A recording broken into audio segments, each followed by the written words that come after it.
Pemirsa Lensa Monitor, dugaan praktik proyek asal jadi kembali mencuat di Kabupaten Tanggamus. Pembangunan SMP 1 atap Pekon Kubulangka senilai lebih dari 1 miliar rupiah kini menjadi sorotan tajam.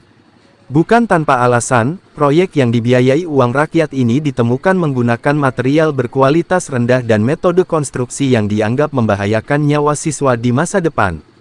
Proyek pembangunan SMP 1 atap atau SATAP di Pekon Kubulangka, Kecamatan Cukubalak, kini tengah berada di bawah radar pengawasan publik.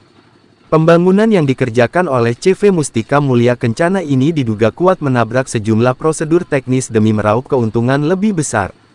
Temuan di lapangan oleh Lembaga Pengawas Aset dan Keuangan Negara RI Projamin Tanggamus mengungkap tabir buruknya pengerjaan proyek tersebut.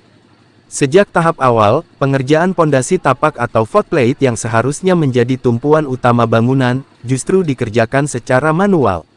Material semen dan pasir diaduk langsung di dalam lubang pondasi hanya dengan menggunakan cangkul, tanpa mesin molen, dan dicampur dengan cara diinjak-injak.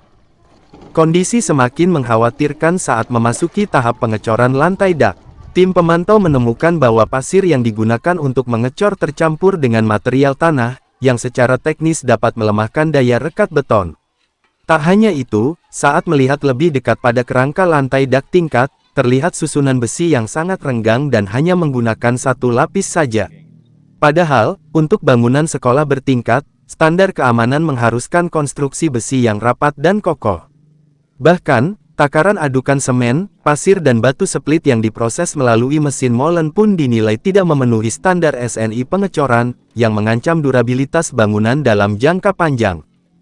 Kejanggalan tidak berhenti pada urusan fisik. Hingga progres pekerjaan menyentuh angka 85%, pihak kontraktor diduga sengaja menyembunyikan identitas proyek dengan tidak memasang papan informasi. Praktik ini dinilai sebagai bentuk nyata pelanggaran terhadap Undang-Undang Nomor 14 Tahun 2008 tentang Keterbukaan Informasi Publik. Berdasarkan data yang dihimpun, proyek di bawah naungan Dinas Pendidikan dan Kebudayaan Tanggamus ini menelan anggaran APBD mencapai 1,06 miliar rupiah. Nilai yang fantastis ini dianggap sangat kontras dengan realitas kualitas bangunan yang terlihat rapuh di lapangan. Atas temuan ini, pihak LPAKN RI Projamin mendesak pemerintah Kabupaten Tanggamus untuk segera melakukan evaluasi total dan audit konstruksi sebelum bangunan ini diserah terimakan. Evaluasi ini penting guna mencegah terjadinya kegagalan struktur yang bisa berakibat fatal bagi keselamatan para siswa. Hingga saat ini, baik pihak Dinas Pendidikan maupun CV Mustika Mulia Kencana masih bungkam dan belum memberikan tanggapan resmi terkait carut-marutnya pembangunan sekolah tersebut.